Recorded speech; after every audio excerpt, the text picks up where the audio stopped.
자, 배임죄에서는 뭐 가장 중요한 1픽은 물론 2019년 1차에서는 대물변제 이야기 답침은 나왔는데 전통적으로 중요한 거는 배임죄는 이중매매죠. 이중매매. 이중매매가 엄청나게 중요한 게 저는 2018년도에 아마 전원합의체가 열렸다고 해서 배임죄가 드디어 이제 뭔가 아주 뭐 대법원들이 진짜 전폭적으로 엄청나게 큰 변화가 많았어요.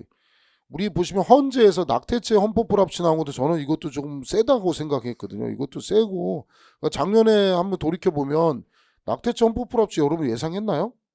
아니 저는 예상 못했어요. 간통죄는 뭐 위헌 날 거 생각했거든요. 간통죄는 뭐 옛날에 작년은 아니지만 몇 년 전에 이제 간통이 위헌될 때는 됐는데 낙태를 헌법 불합치 나올 거라는 거는 나는 야 좀 과하지 않은가? 그냥 일단은 조금 입법으로 불비를 뭐 이런 생각했는데 헌법 불합치 나서 좀 쇼킹했고 그거보다 작년에 쇼킹했던 것은 낙태죄죠. 낙태죄가 아니라 병역법 위반이죠. 병역법 위반. 병역법 위반은 과거에는 책임조각 사유로 검토를 했는데 자, 그 양심적 병역법 기억나죠?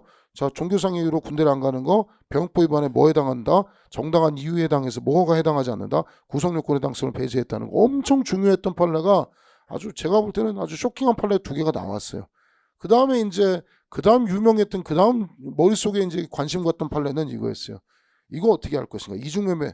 이거는 팔고 민사상 손해배상하면 되지. 무슨 이걸 갖고 해서 법이 들여다가지고 법이라는 형법은 보충성이라는 거 알지? 간통죄도 형법이 보충성 때문에 날아간 거거든. 형법을 적용하기보다는 다른 법을 우선해서 해봐라. 민법이나 이런 법을 해보고 최후수단으로 형법을 써야 된다. 이게 보충성이거든. 이중매매하는 거 팔고 파는 거뭐 그럴 수 있지 뭐. 돈 벌어주면 되는 거 아니야. 그래서 두 가지 나눠가지고 이렇게 나눠서 보는 거예요. 부동산하고 판례가 동산을 나눠가지고 동산의 이중매매는 뭐 민사상의 채무불이행이고 손해배상 해주면 되지 그까짓 거. 형법이 굳이 낄 필요가 없다. 보충성이잖아. 그래서 이중매매는 무죄예요. 무죄. 그래서 동산 이중매매 쉬운 게 동산이라고 나와도 마찬가지고 임차권 이중매매 설명했습니다. 에어컨 이중매매 설명했어요. 인쇄기 이중매매 설명했습니다. 뭐 송이채취권 다 했어. 지금 시험 나오는 집은 다 했습니다. 선생님 동산 이중매매 무죄는 배웠는데요. 시험 문제 에어컨 이중매매라고 나와서 당황했습니다. 뒤집니다. 임차권 이중매매 나와서 당황했습니다. 선생님 에어컨하고 동산하고 임차권까지 배웠는데 하필이면 인쇄기가 나왔어요. 인쇄기 안 가르쳤지 않습니까? 인쇄기 가르쳤어 지금. 인쇄기 이중매매 무죄. 선생님 동산 배웠고요. 임차권 배웠고요. 에어컨하고 인쇄기 배웠는데 송이채취권 이중매매가 나왔습니다. 니 그거 안 가르쳤잖아요. 적정 X 뭐 죽어. 송이채취권 이중매매 권리 이중매매 하는 것도 배임죄 성립하지 않는다. 끝.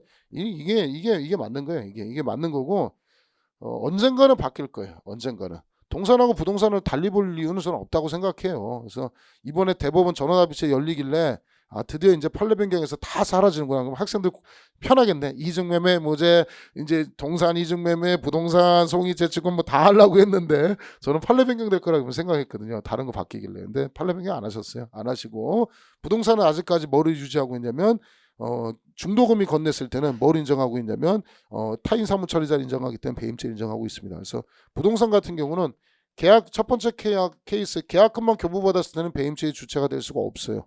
계약금은 뭐하는 성질을 가지고 있냐면 배액을 반환하면 되기 때문에 2배를 주면 되기 때문에 계약금 받고 다른 사람한테 파는 건 배임죄 안 되는 거고 언제부터 배임죄의 타인 사무처리자가 되냐면 계약금하고 중도금을 받았을 때 일매수인에게 중도금을 받았을 때 타인 사무처리자가 되는 거고요. 실행의 착수 시기는 이매수인에게 뭘 받았을 때 이매수인에게 중도금을 받았을 때가 배임죄의 착수 시기입니다. 이게 배임죄의 착수고 자 그다음에 뭐가 기수식이냐면 이매수인에게 잔금 받고 뭐 했을 때 등기했을 때 요게 배임죄의 기수에 해당합니다. 착수고 기수에 해당하고 자 써서 보시면 이거죠. 갑이 을한테 자 부동산을 계약금하고 뭐 받았을 때 중도금을 받았을 때 타인 사무처리자가 되는 것이고 나는 갑은 무슨 의무가 있냐면 을을 위해서 부동산을 등기를 넘겨줄 의무가 있습니다. 잔금 받고 넘겨줄 의무가 있는데 그럼에도 불구하고 병한테 또 다른 병한테 계약금 받았을 땐 착수 아닙니다. 언제가 착수냐면 중도금 받았을 때가 배임죄의 착수이고 그 다음 뭐 했을 때 잔금 받으면서 등기했을 때가 배임죄의 기수에 해당합니다. 이게 착수고 이게 기수에 해당하는데 자 여기서 또 이제 또 나오는 맨날 나오는 쟁점이죠. 병이 이중매매 사실을 알았다. 이중매매 사실을 안다마는 것으로는 배임죄의 공범이 성립합니까? 성립하지 않습니까? 배임죄의 공범은 성립하지 않습니다. 그럼 언제 배임죄의 공범이 성립하느냐? 나한테 팔아. 그래서 적극 가담한 형태가 나왔을 때는 그때는 갑뿐만 아니라 병도 배임죄의 공범이 성립하는 것이고, 자, 이 이중매매 부동산을 알면서 취득하는 것 자체가 작물취득죄에 해당하는지가 쟁점인데 판례는 작물취득죄도 성립하지 않는다. 일단은 작물도 아니고 배임행위에 제공된 물건이지 영득한 것도 아니고 배임죄는 또 재산상 이익과 관련된 범죄이기 때문에 작물취득은 될 여지가 없다라는 거죠. 이렇게 보시면 되는 거고, 자, 세 번째 쟁점은 자, 1매수인에게 계약금하고 중도금 받았습니다. 자, 2매수인에게 계약금하고 중도금을 받았는데 누가 팔짝팔짝 뛰냐면, 자, 1매수인이 지랄 연병하겠지. 야, 이 새끼야, 교도소 가고 싶냐? 너 이 새끼 나한테 계약금하고 중도금 받았는데 감히 건방지게 임마 2매수인한테 중도금 받아. 너 어쩌려고 이러는 거야 이 새끼야. 너 뒤질래? 교도소 한번 갈래? 그래서 쫄아가지고, 자, 이 갑이라는 사람이 누구한테 등기를 하냐면 1매수인에게 등기를 해줍니다. 자, 이런 사안이죠. 갑이 일에게 계약금 중도금 받고 병에게 계약금 중도금 받았는데 2매수인한테 등기 치는 게 아니고 누구한테 등기 치는 거예요? 1매수인에게 등기 치는 거죠. 자, 그럼 이번에는 누가 팔짝팔짝 뛰겠어요? 2매수인인 병이 팔짝팔짝 뛰겠죠. 개새끼야, 그러지? 너 임마 교도소 가자 이거지? 임마 나한테 중도금 받고 임마 1매수인에게 등기를 쳐, 이 나쁜 새끼라고 하는데 판례는 얘한테는 배임죄 성립을 부정하고 있습니다. 배임죄 성립을 왜 부정하냐면 얘는 무슨 의무는 없냐면 2매수인에게 등기 넘겨줄 의무 자체가 없다는 거야. 나는 누구한테만 등기 넘겨줄 타인 사무처리자냐면 1매수인에게만 넘겨줄 타인 사무처리자지 2매수인에게는 등기 넘겨줄 의무자가 아니기 때문에 1매수인에게 등기를 넘겨줬다 하더라도 타인 사무처리자라 볼 수 없기 때문에 2매수인에 대한 입장에서는 배임죄 성립을 인정할 수 있다 없다? 없다. 세 번째 쟁점. 자, 네 번째 쟁점. 자, 국토이용 허가가 필요한 토지거래 허가구역입니다. 그래서 토지거래 허가구역에서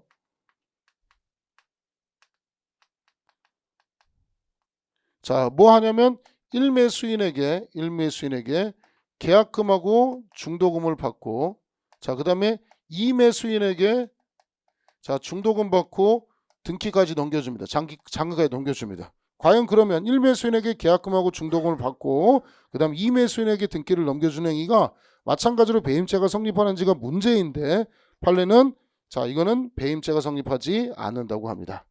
자, 배임죄가 성립하지 않는 것은 토지거래 허가 구역 같은 경우는 국가로부터 토지 매도하는 것으로 허가를 받아야 되는 거야.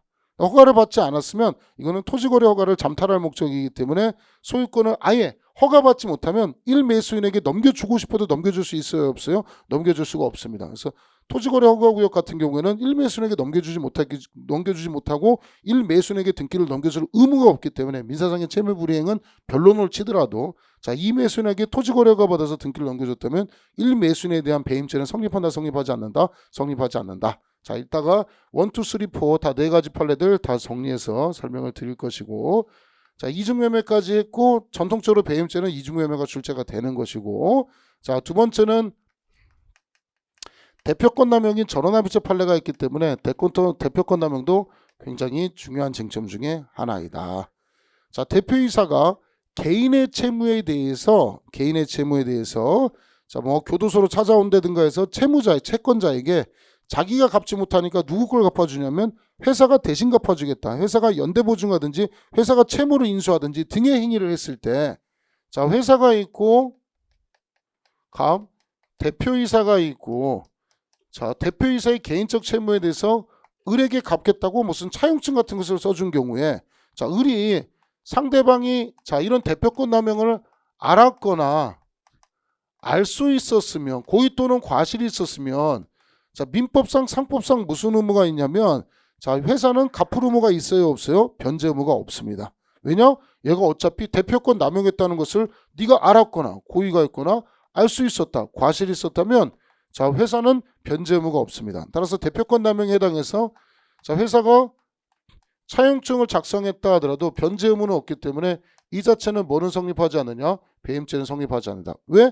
회사는 손해볼 가능성이 있다 없다? 없다. 뭐에 해당하니까? 대표권 남용에 해당하니까. 이게 원칙입니다. 이게 원칙. 자, 근데 문제는 단순히 회사가 차용증을 작성하거나 연대보증해준 정도에 그치지 않고 뭐를 해버리냐면 어음을 발행합니다. 어음. 자, 어음을 발행하면 무효인데 어음이라는 것은 이름 적혀 있지 않고 그게 뭐 유효한지 무효한지 누가 어떤 사람들도 몰라요. 어음 발행 자체는 이거는 이거 보고 이거 무효인 어음이구나, 이거 대표권 남용이구나, 어디 종이 한 장 써 있어요, 안 써 있어요? 안 써 있다는 거지. 그리고 어음은 유통성을 내포하고 있기 때문에 어음 발행하면 누가 손해 볼 가능성이 굉장히 높아져요. 회사가 돈을 갚아줘야 돼. 회사가 손해 볼 가능성이 굉장히 높기 때문에 단순하게 차용증을 작성한 거와 어음 발행한 것은 별개이다는 거예요. 그래서 요거는 충분히 배임죄가 되는데, 과거 판례 보시면, 자, 시간의 흐름 보시면 어음을 발행하고 그 다음에 다른 사람은 내가 발행하고 돌리고 하는 것을 유통이라고 하는데, 어음이 유통되는 상태가 있는데 과거 판례는 뭐라고 했냐면 어음을 발행한 순간, 과거 판례. 자, 어음을 발행한 순간 뭐가 되냐? 특별히 유통되지 않는다는 특별한 사정이 없는 한 어음이 발행한 순간 기수가 되는 거야. 시간적 흐름 보시면 내가 대표권 남용해서 어음을 발행한 지금 이 순간이 배임죄에 뭐가 됐냐면 기수라는 판례야.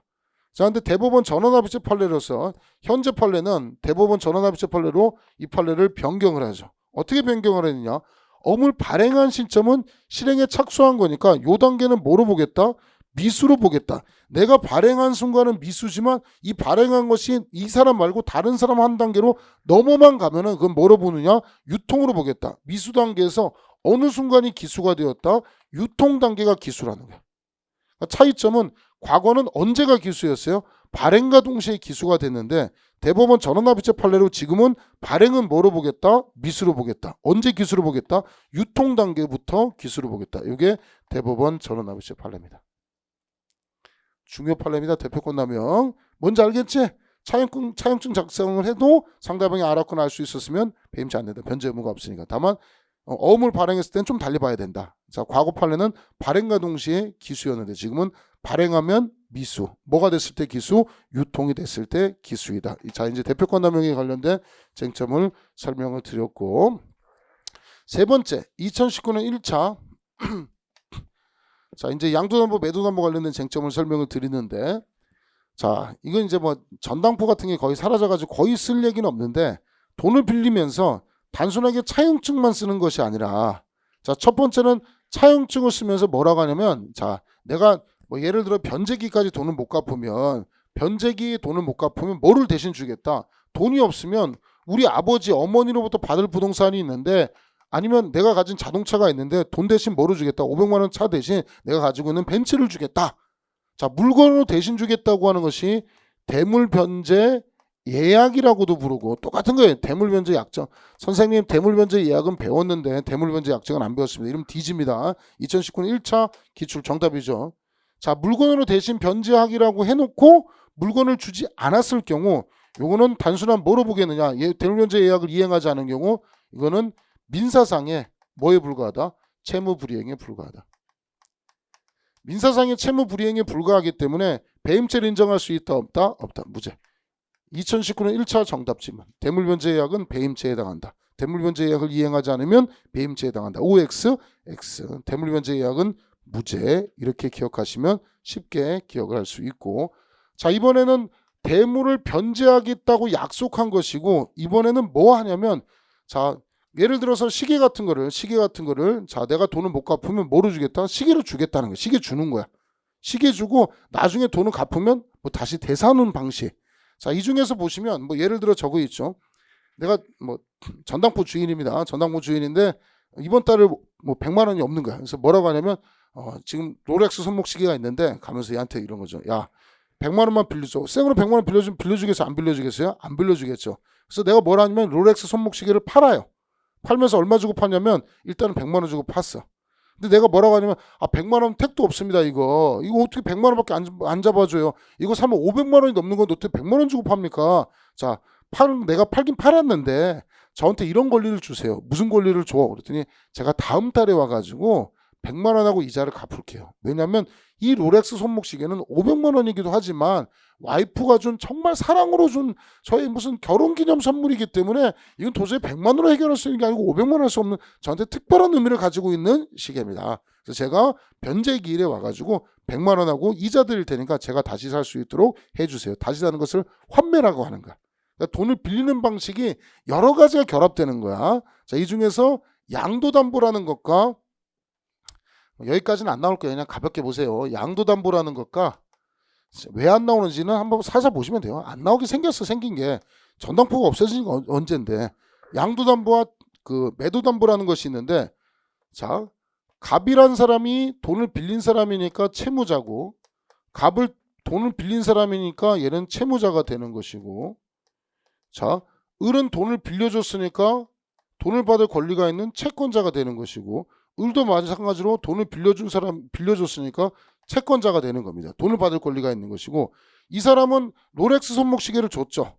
롤렉스 손목시계를 주는데 얘는 양도담보 설정자라고 부르는 거고, 안 나오게 생겼죠. 지금 단어 자체가. 이게 양도담보를 권리를 얻었기 때문에 양도담보권자예요. 권리자예요. 자, 마찬가지로 얘는 매도담보 설정자고, 얘는 이 롤렉스 손목시계를 샀기 때문에 매도담보 권자예요. 권리자, 권자.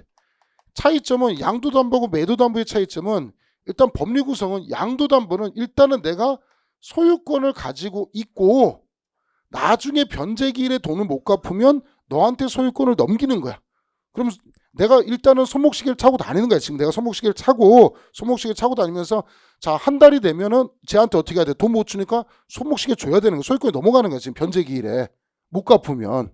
이게 이제 내가 소유권을 유보한 형태, 내가 가지고 있는 상태를 양도담보라 부르는 거고, 매도담보는 아까 보시면 알겠지만 전당포에 줬지만 내가 일단 손목시계를 팔아버렸죠. 줘버렸죠.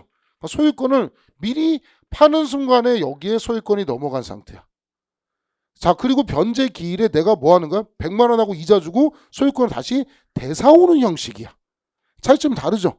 얘는 먼저 소유권을 내가 가지고 있다가 나중에 나중에 주는 형태이고, 매도담보는 일단 소유권을 뭐 하는 거예요? 넘겨주고 나서 다시 사오는 거야. 짜증나죠. 그죠? 얼마나 짜증나겠습니까? 이게 짜증나는 부분 중에 하나예요. 소유권이 채무자가 보유하고 있느냐 아니면 채권자가 보유하고 있느냐에 따라 달라진 것을, 채무자가 보유하는 것을 양도담보라 부르고 소유권이 넘어간 형태를 매도담보라고 부릅니다. 자, 이 파트에서는 이런 법리보다 어떤 단어가 좋냐면 저는 제가 제일 좋아하는 거는 변제기란 단어가 나옵니다. 자, 돈을 갚아야 되는 거 변제기 경과 후란 단어가 나오면 시원하게 우리는 고민하지 않고 변제기 경과 후는 무죄. 자, 우리 이 파트에서 제가 쉽게 공부하라고 하잖아요. 대물변제 이야기 나오면 무죄, 변제기가 경과면 무죄예요. 변제기를 경과하고 나면 무죄된 이유가 단순한 민사상의 채무 불이행이에요. 예를 들어서 롤렉스 손목시계 내가 한 달에 사러 갔잖아. 사러 가기로 했잖아. 이자 주고. 근데 한 달에 나타나지 않았어. 그죠? 근데 이 500만짜리 롤렉스 손목시계를 얘는 뭐 하냐면 팔아버리겠지 지금. 얘는 지금 100만 원 주고 샀는데 지금 500이면 5배 장사한 거 아니야. 그죠? 한 뭐 200이 되고 300만 중고나라 팔겠지. 그래서 내가 변제기 다음 달에 월급 받아 주기로 했는데 한 일주일 늦었어. 그래서 150만 원 들고 가서 사장님 내 손목시계 주세요 이러는 거지. 그랬더니 그 와이프하고 지금 너무 소중한 결혼 시계입니다. 그랬더니 얘가 뭐라고 하는 거야? 팔았어? 야, 이 개새끼야, 팔면 되냐? 그런 거지 지금. 팔았어 새끼야. 네가 임마 30일까지 오기로 했는데 늦었잖아 새끼야. 분명히 뭐라고 했어? 변제기가 오라고 했지. 근데 팔았어 새끼야. 그 얼마 팔았어요? 150에 팔았어. 에이 뻥치지 마 이 개새끼야. 500만 원짜리 어떻게 중고나라 팔아도 당장 팔아도 300원 팔 때 무슨 150에 이 새끼 거짓말이네. 세상 양아치 새끼네. 500만 원짜리 손목시계를 연기하는 거야 지금. 500만 원짜리 손목시계를 새끼야 임마 150만 원 주고 팔아. 개 같은 새끼. 너 같은 새끼가 있냐고. 사람도 아니지. 야 그럼 네 500% 주고 팔았으니 300원 팔았을 테니까 내가 150 되니까 150은 내놔 이거지. 그랬더니 뭐라고? 싫은데 내가 왜 내야 되는데 못 줘? 나는 이거 150 주고 팔았어. 뭐 이거지. 지금 뭔지 알겠지 지금. 이 새끼 얼마 주고 팔았어 이거. 한 300원 받았겠지 그지. 근데 지금 내가 150 들고 오니까 뭐라는 거 절대로 못 준다는 거지. 뭔지 알겠지 지금 어떤 상태인지. 자 이거는 변제기가 경과하고 나면 느낌이 딱 오지 지금. 여러분 알겠죠? 이건 단순한 뭐라는 거야? 부당하게 연매 싸게 팔았다든가 정산 절차 이제 정산을 해야 되거든. 판 거 이해 이자값 빼고 돈을 돌려줘야 되는데 정산 절차를 거치지 않았다 하더라도 이거는 뭐에 불과하다는 거야? 단순한 채무불이행에 불과하다는 거야. 단순한 채무불이행에 불과하기 때문에 변제기 경과란 단어가 나오면 뭐라고 부른다? 무죄. 요거 똑같은 거죠. 단순한 민사상의 채무불이행에 불과하니까 무죄라는 거야. 여기까지만 기억하시면 되고 혹시 몰라서 보시면 혹시 몰라서 소유자가 처분하는 행위 이 변제기 경과 전에 채무자가 도저히 안 되겠어요. 롤렉스 손목시계 저한테 넘기기로 했는데 또 돈이 필요해요. 그래서 다른 사람한테 지금 팔아버리는 거야. 그래서 중고나라 가서 팔아버릴 수 있죠. 왜냐면 내가 못 갚으면 롤렉스 손목시계 넘어가면 쟤한테 또 이거 100만 원에 넘어가게 생기잖아. 도저히 아깝겠어. 인터넷 검색해 보니까 중고나라에 300만 원 주고 산다는 새끼가 있어. 그래? 그럼 생각상으로 쟤한테 넘기는 것보다 여기다 팔아버리는 게 훨씬 이득이 되겠지. 이렇게 팔아버리는 거 무슨 죄이냐? 요거는 배임죄에 해당한다. 나는 무슨 의무가 있느냐? 변제기까지 보관하고 있다가 변제 갖고 있다가 얘한테 정산 절차를 거칠 의무가 있는데 중간에 팔아버리면 상대방의 권리를 침해했기 때문에 배임죄에 해당한다는 것이고, 자, 을이 만약에 처분해버린다. 처분해버리면 자, 자기 소유물이 아니고 타인 소유물이죠. 그래서 타인 소유물 제가 이제 하는 거예요. 내가 지금 받을 거 하나가 있는데 롤렉스 소모시키는데 그 새끼 도저히 못 갚을 것 같아. 딱 봐도 느낌이 못 갚을 것 같으니까 중고나라 같은 데 팔아버린 거야. 제가 무슨 뭐 증서 같은 거 하나 받았겠지 뭐 시계증 같은 거. 그래서 을이 팔아버렸다면 이거는 타인 소유물에 대해서 점유중에 팔았기 때문에 횡령죄를 구성하겠다. 반대로 자, 채권자가 처분했어. 자기가 지금 롤렉스 손목시계를 지금 받은 상태에서 봤더니 변제기까지 그 새끼 못 올 것 같아.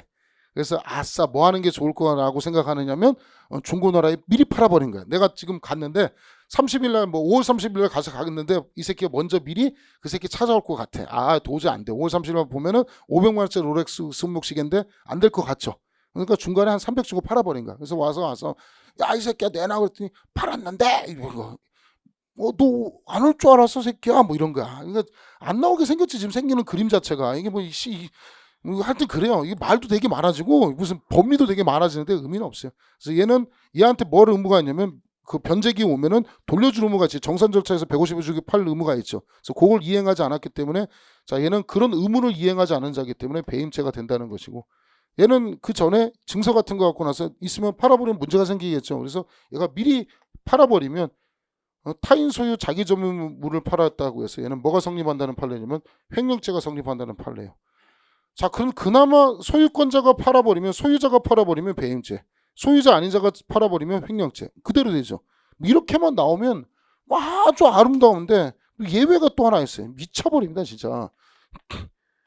부동산의 양도담보인 경우에 부동산의 양도담보권자, 부동산 양도담보권자의 처분행위에 대해서 판례가 횡령죄를 인정했으면 아주 깔끔한데 판례가 뭘 인정했냐면 배임죄를 인정한 게 판례입니다. 그래서 이렇게 구별해서 기억하는데 여기까지는 시험에 안 나올 거고, 제가 얘기했잖아요. 시험에도 2019 1차에서 딱 알려줬잖아요. 대물변제 예약은 무죄, 변제기 경과하면 무죄. 딱 요거만 나왔기 때문에 여기는 그냥 강의상 설명을 한 것 뿐이고 가볍게 보시면 될 거라고 생각됩니다.